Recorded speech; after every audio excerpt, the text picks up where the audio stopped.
Hello guys, today I'll show you how to install injector on Mazda 6 2.2 diesel. So we removed them and sent it for testing before. Now they're back, so I'll show you how to install them.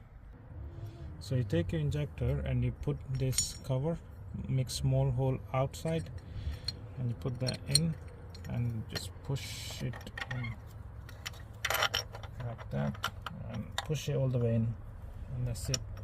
That's your first injector in, and you just continue for all four. I use this company to do testing and reconditioning. If you guys want to check him out, I will leave link in the description. You got the injectors in, so this small hole on these, I don't know what they call it, have to be driver side, and the bigger hole need to be the passenger side. Then put your half wound washers and put these bolts. I lost one, so I'm gonna get it later and put and you just tighten it to 2 Newton meters. So do them 2 Newton meters. Then once you got 2 Newton meters, the first one you undo it, so you loosen it to 90 degrees, and the second one you tighten it to 230 degrees. So first one loosen to 90 degrees and second one you tighten to 230 degrees, and you continue with all of them same.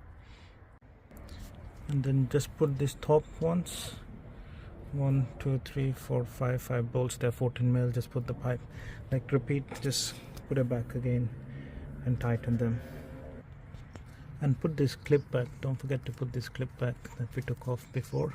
It just goes in like that. Then put these lines again. You can tighten it on this side, but keep it loose on that side. We're gonna try to crank it and let all the air out. Once the diesel start come from there, then we will tighten them. Once you got everything on, just check for the leaks, and if there is no leak, you're good to go. I hope it helps. So see you in next one. I use this company to do reconditioning and testing. If you want to check him out, I will leave link in the description.